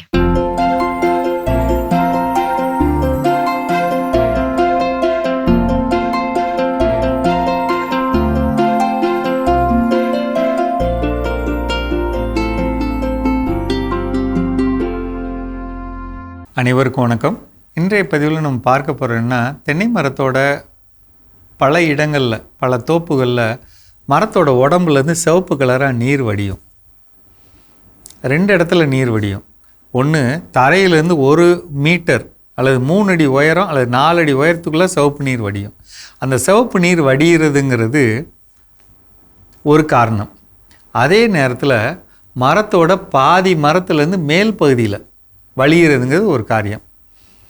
இது 2ஐயும் நம்ம ஆய்வு செய்கிறப்ப 2 வேறு வேறு. அதை முதல் புரிஞ்சுக்கணும். தரையில் கீழே மட்டும் வடிகிறதுங்கிறது தஞ்சை வாடல் நோய். அது ஒரு நோய். கீழே வேர் பாதிச்சிருக்கு, அந்த நோயால் நமக்கு பாதிப்பு வருது. இப்போ இதை சரி பண்ண தான் நம்ம என்ன செய்யணும்னா 200 லிட்டர் தண்ணியில் ட்ரைகோடர்மா விரிடி 1 லிட்டரும் பேசிலோமைசிஸ் 1 லிட்டரும் கலந்து 3 லிட்டர் மீன் அமிலம் கலந்து மரத்துக்கு 3 லிட்டர் ஊற்றுனா கீழக்கு அந்த 3-4 அடிக்குள்ளே சிவப்பு திரவம் வர்றது சரியாகும். அது வேறு. அதே நேரத்தில் உடம்புல சிவப்பு திரவம் வருது, மேலே திரவம் வருதுன்னு வைங்களேன், அது சிவப்பு கூன்வண்டோட தாக்கம். இதை என்ன செய்யணும்? காதை வந்து மரத்தில் வச்சு கேட்கணும். கொட கொட கொட கொட கொடன்னு சத்தம் கேட்கும். வண்டுகள் மேலே தலைவலியாக ஓட்டை போட்டு வளைஞ்சு வளைஞ்சு ஓட்டை போட்டு குறைஞ்சபட்சம் 10லேருந்து 12 அடி ஓட்டை போட்டிருக்கும். அது அடியில் இருக்கும். அது எங்கே கடைசியில் ஓட்டை போட்டிருக்கோ அந்த இடத்துல தான் வலிஞ்சு சிவப்பு திரவம் வரும். ஒரு தாய் வண்டு இருக்குன்னா முட்டை போட்டிருக்கோம், அது பொறிஞ்சு புழுவாக இருக்கும், கொஞ்சம் பெருசாகி வளர்ந்துட்டுருக்கும். எல்லா நிலைகளிலும் அந்த ஓட்டைக்குள்ளே இருக்கும். ஓகேங்களா? புழு இருக்கும், வண்டு இருக்கும், பூச்சி இருக்கும், பெரிய பூச்சி இருக்கும். இதை சரி பண்ணணும். இது எப்படி என்ன செய்யும்? மரத்தோட தலைப்பகுதி டம்முன்னு உடஞ்சி மேலே கொண்டை இருக்கு இல்லைங்களா, அப்படியே கீழே விழுக்கும். ஒரு சில நேரம் மரமே உடஞ்சி கீழே விழுந்துடும். உடஞ்ச மரத்தை நீங்கள் பிளந்து பார்த்தீங்கன்னு வைங்களேன், இந்த சீனெல்லாம் பார்க்கலாம். அப்போ இதை எப்படி சரி பண்ணும்? மெட்டாரேசியம்னு ஒரு திரவம் இருக்குது. 100 லிட்டர் தண்ணியில் 1 litre Metarhizium, 1 litre Bacillus thuringiensis, 1 litre Pseudomonas 3 கலந்துக்கிறோம். சோலுபாருங்கிற போரான் பவுடர் 300 கிராம் கலந்துக்கிறோம். இந்த கலந்த திரவத்தை எடுத்துகிட்டு போய் மரத்தில் மட்டைகள் இருக்கு இல்லைங்களா, மேல் மட்டை தவிர கீழ் மட்டை விட்டு நடு மட்டையில் நீங்கள் வச்சு ஒரு கம்பி வச்சு குத்தி பார்த்தீங்கன்னா ஒரு ஓட்டை தெரியும். ஓட்டை கண்டிப்பாக இருக்கும். அந்த ஓட்டை வழியாக தான் அது போகும் வரும். அந்த ஓட்டையை நீங்கள் சும்மா குத்தி பார்த்தாலே ஒரு இடத்துல ஒரு டக்குன்னு இறங்கும். அந்த இடம் வழியாக ஊற்றணும். இந்த திரவத்தை ஊற்றுனீங்கன்னா எவ்வளோ பிடிக்கும்? நீங்கள் அது எவ்வளோ ஆழத்துக்கு ஓட்டை போட்டிருக்கோ அது வரலும் பிடிக்கும். இப்போ நான் சொன்னதில் அந்த புழு ஸ்டேஜில் இருக்குது பார்த்தீங்களா, அது சரியாகிறதுக்கு இந்த பேசிலஸ் துரிஞ்சியன்சிஸும் வேலை செய்யும். வண்டு மாதிரி இருக்குது பார்த்தீங்களா, ஸ்ட்ராங்காக பெரிய வண்டு ஓடோடு இருக்குல்ல, அதை சரி பண்ணுறதுக்கு மெட்டாரேசியம் பயன்படும். இது பிச்சுட்டு விட்டதுனால வந்த அந்த அழுகலில் சரி பண்ணுறதுக்கு சூடோமோனாஸ் வேலை செய்யும். திருப்பி அது மூடி, அந்த ஓட்டையெல்லாம் மூடி அதெல்லாம் செத்ததுக்கப்புறம் ஓட்டையெல்லாம் மூடி மரம் ஒழுங்காக கிடைக்க மற்ற திரவங்களும் கீழே அடி உரமும் பயன்படும். இந்த மாதிரி செய்கிறப்ப தான் ஒரு மரம் ஒழுங்காகும். இதை நீங்கள் மனசில் வச்சுக்கணும். இப்போ நீங்கள் தரைவெளியில் என்ன கொடுக்கணும்? ட்ரைகோடர்மா விரிடி, பேசலோமிசிஸ், மெட்டாரேசியா 3 கலந்து மரத்துக்கு 3 லிட்ரு 3 லிட்டர் மீனமில் கலந்து மரத்துக்கு 3 லிட்டர் அப்படி பிரித்து ஊற்றிடணும். இது தரையில். மேலே தலையில் ஊற்றுறது 100 லிட்டரில் 1 litre Metarhizium, bacillus thuringiensis, Pseudomonas, சோலுபார் இதை ஊற்றணும். பராமரிப்புங்கிறது என்ன அப்படின்னா, ஞாயிற்றுக்கிழமையில் அல்லது எப்போ தோட்டத்துக்கு போகிறோமோ மரத்தை தலையில் தூக்கி பார்க்கணும். எந்த மரம் அல்லது கீழே பாருங்கள், மரத்தோட கீழ்ப்பகுதியில் அந்த வட்டத்தில் கருப்பு கருப்பாக நீளமாக ஏதோ சாப்பிட்டு எச்சம் போட்ட மாதிரி கிடக்குதா, வண்டு இருக்குன்னு அர்த்தம். அப்படி இருக்கிற மரங்களுக்கு நம்ம கொஞ்சம் சிறப்பான கவனம் செய்யணும். அப்படி செய்யலைன்னா மரம் செத்து போயிடும். அந்த மரம் மட்டும் இல்லை, அதை சுற்றி இருக்க மரங்களும் பாதிக்கப்பட்டிருக்கும். பாதிக்கப்பட்ட மரங்கள் இருக்கப்போ நம்மளுடைய பாதிப்பு ரொம்ப அதிகமாக இருக்கும். கொஞ்சம் தயவுசெய்து கொஞ்சம் முயற்சி பண்ணி இந்த திரவங்களை தெளித்து, இந்த திரவமே நல்ல திரவமாக வாங்கணும், அதை பெருக்கமடைய செய்யணும். எக்ஸ்பைரியான திரவங்கள் வாங்கக்கூடாது. தரமாக தயார் பண்ணி தெளிச்சுக்கணும், ஊற்றிக்கணும், தரையில் ஊற்றணும். சரிங்களா? இந்த கவனம் மட்டும் வச்சுக்கிட்டா கண்டிப்பாக பராமரிப்பு ரொம்ப நல்லா இருக்கும். இதெல்லாம் ஏன் வரும் அப்படின்னு பார்த்தா, நிலத்தில் அங்கங்கே கட்டைகள் கிடக்கிறது, பராமரிப்பு இல்லாமல் இருக்கிறது, முறையாக தண்ணி கொடுக்காது, அடி உரம் கொடுக்காது, எல்லா வேலைகளையும் நம்ம பராமரிப்புலாம் விட்டோம்னா அது கண்டிப்பாக வந்துருங்க. சரிங்களா? கொஞ்சம் இதை மட்டும் பார்த்துக்குங்க. மீண்டும் சந்திப்போம். சிறப்பான உழவும் உயரும் பகுதி நம்ம பார்த்தாச்சு. நாம் இன்னைக்கு பேசிட்டு இருக்கோம் நம்மக்கிட்ட இருக்கக்கூடிய தீய பழக்கத்துல அடுத்ததா என்ன பழக்கத்தை நான் விட்டுவிட வேண்டும். ஸோ அடுத்ததா என்னன்னா, என்னிடம் இருக்கக்கூடிய சுயநலம், செல்ஃபிஷ்னஸ் அப்படின்னு சொல்லக்கூடிய எல்லாம் எனக்கு தான் கிடைக்கணும், எனக்கு மட்டும் கிடைச்சா போதும். சில நேரங்கள்ல இந்த ஸ்கூல்ல எல்லாம் பாத்தீங்க அப்படின்னா, நல்லா படிக்கிற பசங்க நல்லா படிப்பாங்க, ஆனா அதுல சில பேர் இருப்பாங்க யாருக்கு எதையும் என்ன சொல்லி தர மாட்டாங்க. அவன் மட்டும் ஹோம்வொர்க் கூட காட்ட மாட்டாங்க. ஆமா, என்ன ஹோம்வொர்க்னு சொல்ல மாட்டாங்க. கண்டிப்பா இது எல்லா ஸ்கூல்லயும் இந்த மாதிரியான ஒரு 2 பேர் என்ன பண்ணுவாங்க இருப்பாங்க. அவங்க பார்த்தாலே கிடைப்பாரு, ஏன்டா நல்லா தான் பண்றனால தான் அதை சொல்லி கொடுத்தா என்ன குறைஞ்சாடா. இன்னொன்னு என்ன தெரியுமா, யாருக்கிட்டையும் மிங்கிள் ஆக மாட்டாங்க, தனியா போயிடுவாங்க. கண்ணுக்கே தெரியாம பொந்துக்குள்ள எல்லாம் உட்காந்து யாரையும் நம்ம எந்த கேள்வியும் கேட்க கூடாது, யாருக்கும் எந்த சொல்லி தரக்கூடாது அப்படின்ற ஒரு மென்டாலிட்டில இருப்பாங்க. ஏதாவது ஸ்கூல்ல ஹோம்வொர்க் ஏதாவது கொடுத்திருந்தாங்கன்னா, நம்ம முடிக்கலன்னா அவங்க முடிச்சிட்டாங்கன்னா நான் முடிச்சிட்டேன் பாத்தியா அப்படின்னு முன்னாடி நிப்பாங்க. சோ இதெல்லாம் என்ன அப்படின்னா, எனக்கு முக்கியத்துவம் கொடுத்து நான் என்னைய மையப்படுத்தி நான் என்னை மற்றி பட்டும் சிந்தித்தால் போதுமானது அப்படிங்கிற எண்ணம் தான் அந்த சுயநலம். சுய அக்கறை, செல்ஃப் கேர் அப்படிங்கிறது வேற. ஏற்கனவே நம்ம கடந்த காலங்களில் கடவுள் வணக்கத்துல பேசியிருக்கிறோம். செல்ஃப் கேர் ரொம்ப ரொம்ப முக்கியம். ஆனா அந்த செல்ஃப் கேர் செல்ஃபிஷா என்ன பண்ணிடக்கூடாது, மாறிவிடக்கூடாது. அந்த செல்ஃபிஷா நம்ம விட்டுவிட வேண்டும். கற்றுக்கொள்வோம், தொடர்ந்து பேசுவோம். படுத்த பகுதியை பார்க்கலாம்.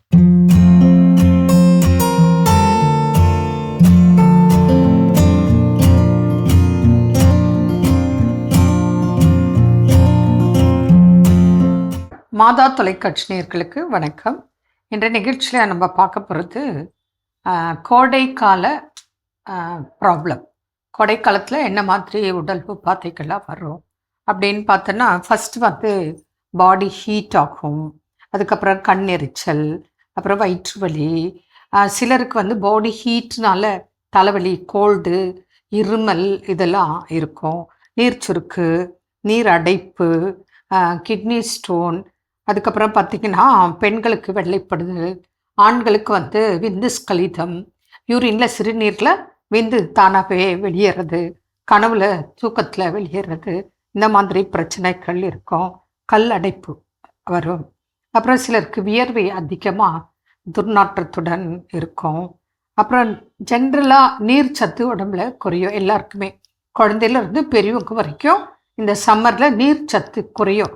அதனால் சில உபாதைகள் ஏற்படும். அதனால தான் சம்மரில் நம்ம நார்மலாக ஒரு 2 லிட்டர்ஸ் தண்ணி குடிக்கிறோன்னா சம்மரில் ஒரு 3 இல்லை 3 லிட்டர்ஸ்க்கு பதில் நார்மலாக 3 குடிக்கிறோன்னா 4 litres. Or any watery fruit.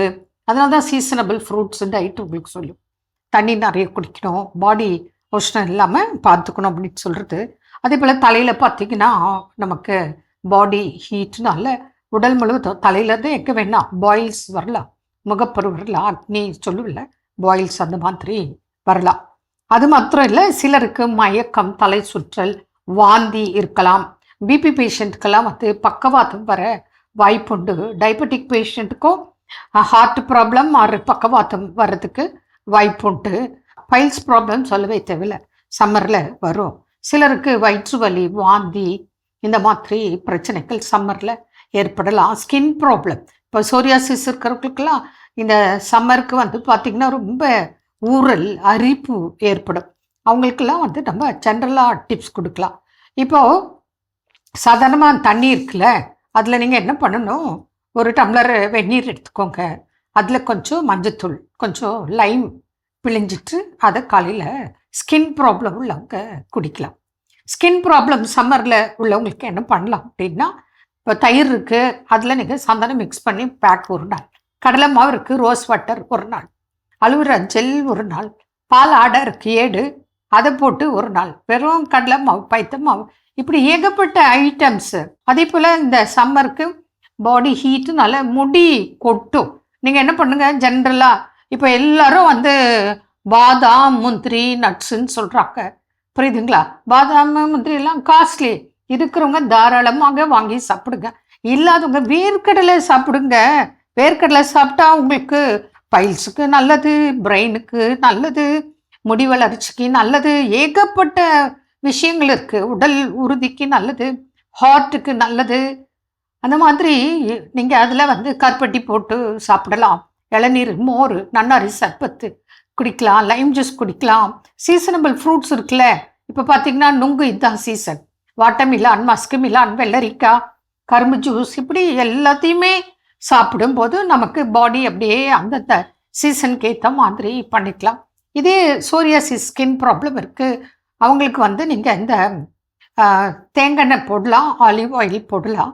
சாப்பாட்டில் கொஞ்சம் காரம், புளிப்பு எல்லாம் குறைச்சிட்டு, பச்சை மிளகாய், கத்திரிக்காய், நான்வெஜ்ஜு இதெல்லாம் அவாய்ட் பண்ணோம். முடிஞ்சால் சோரியாசிஸ் உள்ளவங்க வெங்காயம் கூட ஒரு வாரத்துக்கு சாப்பிடாம இருக்க நல்லது. அந்த மாதிரி நம்ம எத்தனையோ பிரச்சனை சம்மரில் எல்லாத்தையும் சமாளிக்கணும்னா நீங்கள் சப்ஜா சீடு, பாதாம் பிஸ்லாம் வாங்கி வச்சுட்டு ஊற வச்சு, சியா சீடு இதெல்லாம் ஊற வச்சு எல்லா ஜூஸில், மோரில், பாலில் அப்படி கலந்து சாப்பிடலாம். கண்டிப்பாக சுகரும் ஐஸும் சேர்க்காதீங்க. அதுக்கு பதில் கருப்பட்டி சேர்த்துக்கலாம். இப்போ கோல்டு பிரச்சனை அவங்கெல்லாம் வந்து ஜென்ரலாக நீங்கள் பனை வெல்லம் ஆர் தேன், நாட்டு சக்கரை இப்படி கலந்து கொள்ளலாம். இந்த மாதிரி நம்ம ஒவ்வொன்றா பார்த்து வீட்டில் உள்ள பொருட்கள், அதே போல் ராகி, கம்பு, சோளம், திணை வகைகள், அதுக்கப்புறம் சாமை, திணை வரகு, எவ்வளோ ஐட்டம்ஸ், சிறுதானியங்கள், பாரம்பரிய அரிசிகள், அதில் வகை வகையாக நீங்கள் பாயசம், கொழுக்கட்டை, புட்டு, இடியாப்பம், கஞ்சி, இட்லி, அடை, தோசை, இப்படி வெரைட்டியாக நீங்கள் கடையில் என்ன வாங்குறீங்களோ அதே பேர், அதே மெத்தடு இதில் நீங்கள் பாரம்பரிய உணவுகளில் எல்லா காய்கறிகளையும் போட்டு, இப்போ ஃப்ரைட் ரைஸ் இருக்குது, ஏன் நீங்கள் இதில் இந்த ரைஸில் செய்யக்கூடாது? அவல், சிகப்பு அவலில் ஏன் செய்யக்கூடாது ஃப்ரைட் ரைஸ்? அந்த மாதிரி கவனத்தோடு இருந்தேன்னா நிச்சயமாக சம்மரை சமாளிக்க முடியும். மீண்டும் நாளை சந்திப்போம். நன்றி. அன்னை மரியே வாழ்க. சிறப்பு, அருமையான நம்ம ஒரு வைத்திய பகுதி பார்த்துட்டோம். நிகழ்ச்சியோட நிறைவுக்கும் வந்தாச்சு. இன்னைக்கு நாள் பேசிட்டு இருக்கிறோம், இந்த தீய குணங்களை எல்லாம் நாம் விட்டு விட வேண்டும் அப்படின்னு சொல்லி ஃபைனலா என்ன சொல்றாங்கன்னா, எதிர்மறையான எண்ணங்கள், எதிர்மறையான பேசுறது, இதெல்லாம் நம்ம வந்து விட்டு விட வேண்டும் அப்படின்வாங்க. இப்போ ஏதாவது ஒரு நல்ல காரியத்துக்கு பண்றதுக்கு ரெடியா இருப்பாங்க, அந்த இடத்துல போயிட்டு இப்படிலாம் பண்ணாதீங்க அப்படின்னு சொல்லிட்டு நம்ம ஒரு எதிர்மறையா பேசும்பொழுது அவங்களுக்கு செய்யக்கூடியவங்களுக்கு கூட செய்யக்கூடாது அப்படின்ற ஒரு எண்ணம் அங்க வளர்ந்துரும். அது மட்டும் இல்லாம நமக்குள்ள ஒரு எண்ணம் இருக்கு, நான் இந்த நிலையை நோக்கி போகணும் அப்படின்னும் போது நம்ம எதிர்மறையா சிந்திக்கிறதும் தவறான ஒரு செயல் தான். கண்டிப்பா எதிர்மறையான எண்ணங்கள் உள்ள வந்துட்டாலே நம்முடைய செயல்பாடுகள் எல்லாமே எதிர்மறையாகவே மாறிவிடும்.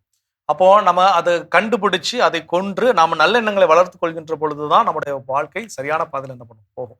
ஸோ அப்போ அந்த எதிர்மறையாக சிந்திப்பது, எதிர்மறையாக பேசுவது, எதிர்மறையாக செயல்படுவது, இவற்றை விட்டுவிட வேண்டும், விட்டு விடுவோம். சிறப்பான நாள். ஏற்கனவே சொன்ன மாதிரி ஈஸ்டர் மாசத்துல அதை விட்டுறோம் இதை விட்டுறோம்னு சொல்ற மாதிரி இன்னைக்கு லைஃப்ல இதெல்லாம் விட்டுறணும் அப்படிங்கிறத மீண்டும் கடவுள் நமக்கு நினைவுறுத்தி இருக்கிறார். விட்டுவிட வேண்டியதை விட்டுவிட்டால் பெற்றுக்கொள்ள வேண்டியதை நம்மால் பெற்றுக்கொள்ள முடியும். சிறப்பான நாள், சிறப்பான சிந்தனை. கடவுளுக்கு நன்றி சொல்லி இன்னைக்கு நாள் யாரெல்லாம் விழா கொண்டாடுறாங்க பார்க்கலாம்.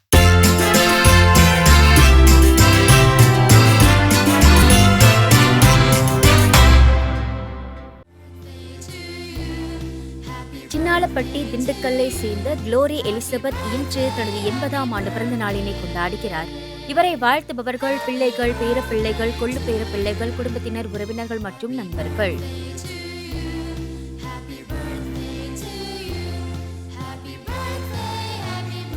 ராபர்ட் இன்று தனது பிறந்தநாளினை கொண்டாடுகிறார். இவரை வாழ்த்துபவர்கள் மனைவி, மகன், குடும்பத்தினர், உறவினர்கள் மற்றும் நண்பர்கள்.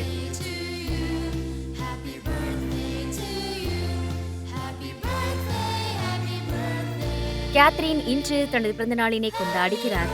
இவரை வாழ்த்துபவர்கள் அப்பா, அம்மா, தாத்தாக்கள், பாட்டிகள், குடும்பத்தினர், உறவினர்கள் மற்றும் நண்பர்கள்.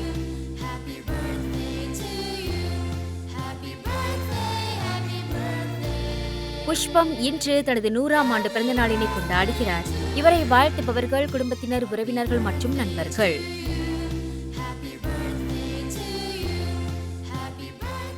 சிறப்பான விழாக்கோளம் பகுதி பார்த்தாச்சு. இன்றைக்கு திருமண நாள், பிறந்த நாள், மற்ற விழாக்களை கொண்டாடுற எல்லாருக்கும் இறைவன் தரக்கூடிய அன்பான பரிசு எண்ணிக்கை நூல் 626.